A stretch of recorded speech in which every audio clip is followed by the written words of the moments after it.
उत्तर प्रदेश के उप मुख्यमंत्री दिनेश शर्मा मेरे साथ लाइव जुड़ चुके हैं। मैं एक बार थोड़ी देर उनसे बात करूंगा। दिनेश शर्मा जी, बहुत बहुत शुक्रिया समय निकालने के लिए। मैं इंडिया गेट पर मौजूद हूं, लोगों के बीच हूं, जनता का मूड यहां पर भाप रहा हूं मैं। आप कितना मूड भाप पाए हैं सर? क्योंकि रास्ता इस बार यूपी से ही, इस बार भी यूपी से ही होकर जाएगा सर। दिनेश शर्मा जी, देखिए, जो जनता के लिए काम करता है, जनता उसको भरपूर समर्थन देती है और ये आदरणीय नरेंद्र मोदी जी के सबल नेतृत्व में सिद्ध हुआ है। उसके बाद जब उनके 2014 में प्रधानमंत्री बने और काम किया, उस काम को देखकर हमको 3/4 बहुमत 2017 में मिला है और 2017 का जो 3/4 बहुमत है, योगी जी ने मोदी जी के साथ समन्वय स्थापित करके एक आदर्श जो समन्वय हो सकता था पूरे देश में, एक उदाहरण बन सकता है, वो उत्तर प्रदेश सरकार और केंद्र सरकार के बीच में हुआ। और उसके बाद अनवरत कितने कामों को मैं अगर गिनाने लगूंगा तो आपका चैनल का सारा समय खत्म हो जाएगा। गैस का सिलेंडर हमने फ्री में दिया, बिजली का कनेक्शन हमने दिया, हमने जनधन योजना के माध्यम से खाते खोले, मुद्रा बैंक के माध्यम से हमने लोन प्रदान किए, हमने चारों तरफ किसानों का, चाहे हमने समर्थन मूल्य ज़्यादा किया होगा तो हमने उनके लिए धान क्रय और जो गेहूं क्रय केंद्र है उनको भी खोला होगा, बिचौलियों को समाप्त किया होगा। हर तरफ, चाहे वो मेडिकल हब बनाने की तरफ हम आगे बढ़ रहे हो, चाहे एजुकेशनल हब बनाने के लिए तरफ चल रहे हो, चाहे हम विभिन्न प्रकार के विश्वविद्यालय और महाविद्यालयों को खोलने की तरफ चल रहे हो, चारों तरफ हमने जिस प्रकार से चहुमुखी काम किया है, मैं एक लाइन में अगर इसको कहना हो तो अब की बार उत्तर प्रदेश के बारे में मैं कहूँगा, अब की बार 74 पार, और इसी का लक्ष्य लेकर हमारा कार्यकर्ता चल रहा है।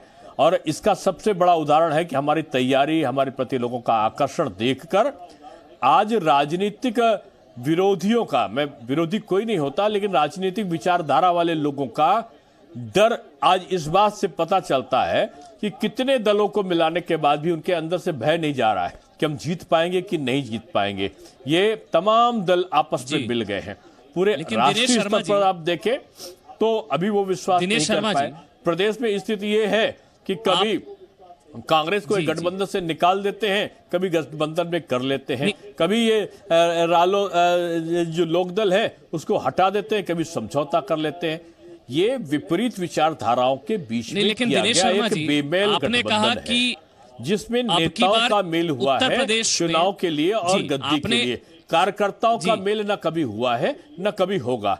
सपा का कार्यकर्ता से प्रताड़ित रहा है बसपा का कार्यकर्ता, और बसपा के लोग हमेशा जिन सपा के खिलाफ लड़ते रहे हैं और सपा के लोग जिन बसपा के लोगों के खिलाफ लड़ते रहे हैं, उनमें कभी भी नहीं हो सकता। लेकिन आपसे एक चीज पूछूंगा, पसंदीदा आप कह रहे पार्टी होगी वो भाजपा इस बार 80 में से, जी आप कह रहे हैं इस बार 80 में से 74 सीटें, पिछली बार 73 थी, आप कह रहे 73 की 74 होंगी। यही अमित शाह ने कहा 73 की 74 होंगी, 72 नहीं होंगी।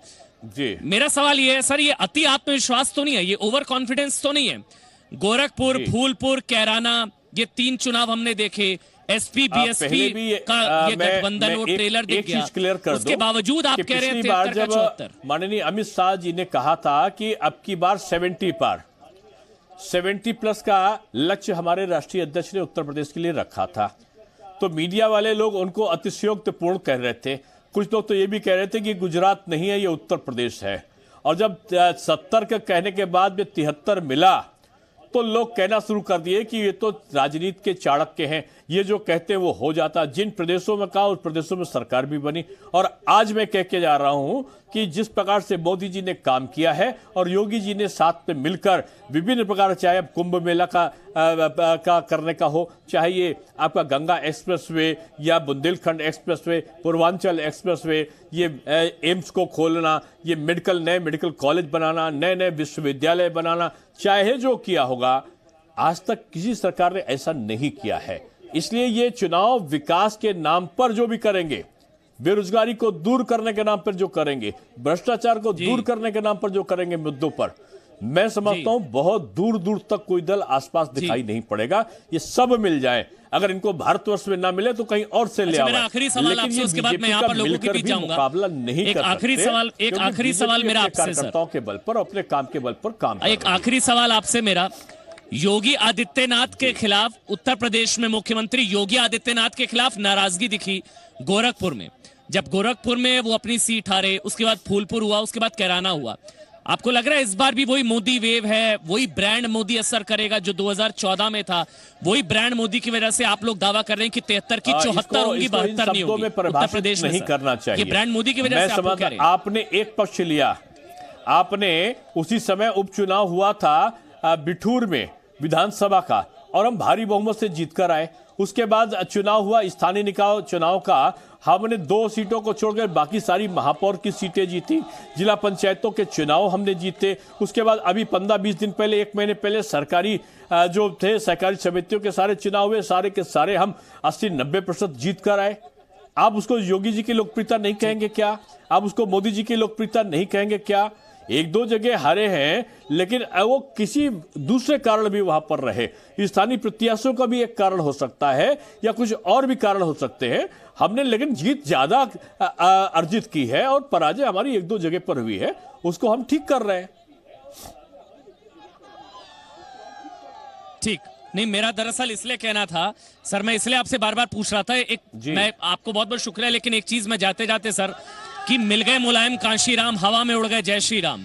जब राम लहर थी तब मुलायम और कांशीराम गठबंधन हुआ था, तब राम लहर पर भारी पड़ा था वो, इसलिए मैं आपसे पूछ रहा था। फिलहाल के लिए बहुत बहुत शुक्रिया दिनेश शर्मा जी, आपने समय निकाला, और बहुत बहुत शुभकामनाएं, best of luck sir elections के लिए। बहुत बहुत शुक्रिया सर।